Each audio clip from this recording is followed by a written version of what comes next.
Hello friends, स्वागत है आपका हमारे यूट्यूब चैनल में। फ्रेंड्स, हम आपको linear differential equation with constant coefficient के बारे में बात कर रहे थे। फ्रेंड्स, आज हमारा टॉपिक है कॉम्प्लीमेंट्री फंक्शन। आज हम आपको बताएंगे कि जब आप एक्सिलरी इक्वेशन तक किसी भी चीज़ को ले जाते हैं, मतलब यहाँ तक सॉल्व कर लेते हैं, उसके बाद आप कॉम्प्लीमेंट्री फंक्शन कैसे पाएंगे उसके बारे में हम बात करेंगे। देखो, कॉम्प्लीमेंट्री फंक्शन के ना आपके पास 4 नियम होते हैं, मतलब 4 तरह से आप पा सकते हो। इसके जो डी की वैल्यू होगी वो 4 तरह से निकलेगी, और वो 4 तरह की जो वैल्यू निकलेगी उससे 4 इक्वेशन कॉम्प्लीमेंट्री फंक्शन की बनेंगी। ओके, कौन कौन सी? पहली बात, जो आपके जो डी की वैल्यू होगी वो रियल एंड डिस्टिंक्ट हो सकती है, या कि रियल एंड रिपीटेड हो सकती है, या कि इमेजिनरी एंड डिस्टिंक्ट हो सकती है, या कि इमेजिनरी एंड रिपीटेड हो सकती है। यहाँ पे डिस्टिंक्ट का मतलब सीधा सीधा समझना डिफरेंट। ओके फ्रेंड्स, तो कॉम्प्लीमेंट्री फंक्शंस की जो 4 मैं आपको बता रहा हूँ कि जो डी की वैल्यू निकलती है, तो डी की वैल्यू आपकी 4 तरह से निकलती है। कैसी कैसी तरह से निकलती है? सबसे पहले आपकी निकलती है डी की वैल्यू रियल एंड डिफरेंट। दूसरा आपकी निकलती है real and repeated. Real and repeated. तीसरी आपकी निकलती है imaginary and different. Imaginary and different. और चौथी आपकी निकलती है इमेजिनरी एंड रिपीटेड।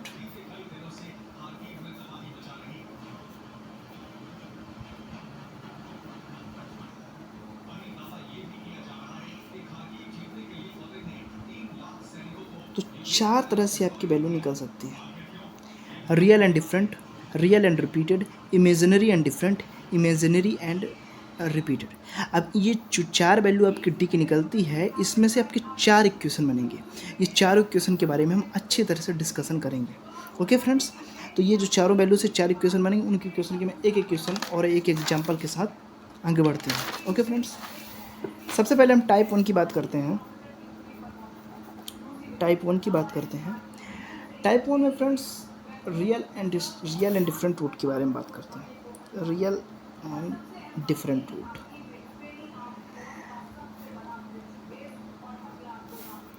मतलब जो आप ये डी की वैल्यू निकाल रहे हो, ये डी की वैल्यू चार तरह के रूट बनेंगे इससे।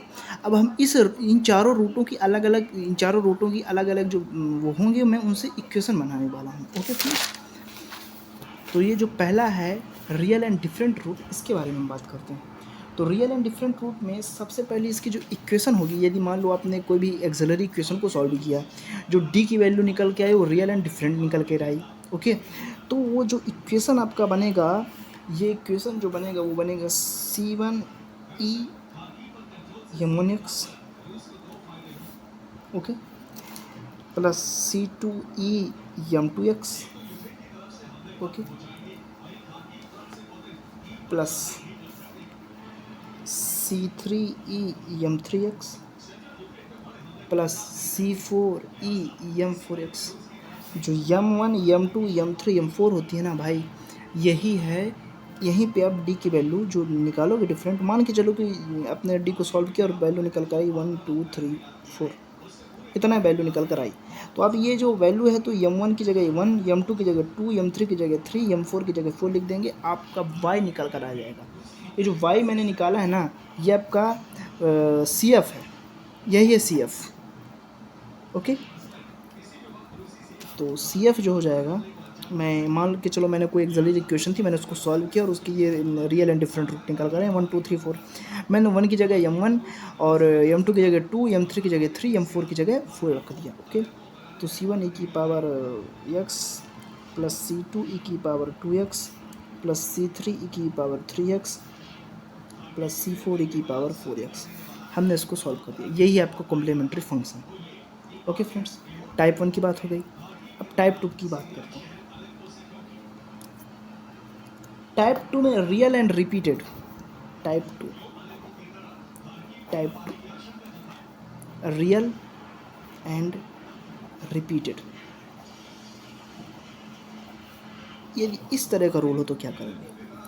मतलब यदि आपको डी को सॉल्व करने पर, आप एक्सिलरी इक्वेशन को सॉल्व करने पर डी की वैल्यू यदि मान लो आई 1 2 2, कुछ ऐसे निकल कर आ गई। रियल है और रिपीटेड है, तो उसके लिए आपका जो कॉम्प्लीमेंट्री फंक्शन बनेगा वो कुछ ऐसे बनेगा। कैसे? C1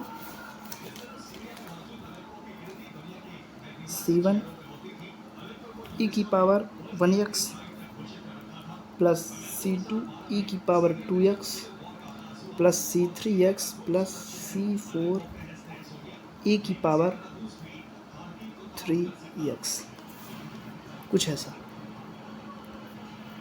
ये आपका CF निकल कर आ जाएगा। C1 e की power 1x plus C2 e की power 2x plus C3x plus C4 e की पावर 3x। सॉल्व कर दोगे आ जाएगा। अब ये 1 2 और ये सॉरी यहाँ पे भी 2 होगा, सॉरी यहाँ पे भी 2 होगा, ये भी 2 है ना। हाँ, तो रियल एंड रिपीटेड मेरे भाई। अब देखो क्या करोगे कि ये CF इस तरह, ये देखो मैंने अभी जनरल सोल्यूशन आपको बताया, यहाँ पे 3 रहने दो, ये आपका जनरल सोल्यूशन है। ओके, बट इसके लिए सोल्यूशन क्या होगा ये मैं बता, ये जनरल सोल्यूशन हो गया। ओके, अब मान लो यहाँ पे यदि आपकी 3 टर्म है तो 3x हो गया। यदि आप चौथा भी टर्म आ गया तो फिर कैसे बोलोगे उसको आप बोलोगे C4x plus C5x plus C6 e की पावर 4x।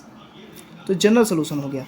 बट इसके लिए सोल्यूशन क्या होगा? इसके लिए CF का सोल्यूशन होगा वो हो जाएगा C1 e की power 1x plus C2 e की power 2x plus C3 x e की पावर 2x। मतलब यहाँ से आप बोल सकते हो C2 x plus C3 into e की पावर 2x। ओके, ये इसके लिए सोल्यूशन हो गया CF का, इसके लिए। ओके, आपको क्लैरिटी नहीं आ रही ना, डोंट वरी, जब क्वेश्चन सॉल्विंग करेंगे ना, प्रॉब्लम लेंगे तो आपको पूरी तरह से क्लियर हो जाएगा। ओके, टाइप 2 हो गया। टाइप 3 की बात करते हैं, imaginary and different. Type 3 imaginary and different. यदि आपके रूट इमेजिनरी और डिफरेंट है, जैसे मान के चलो कि D = 1 + 2i 1 ± 2i, तो इमेजिनरी और डिफरेंट भी हैं। यदि एक और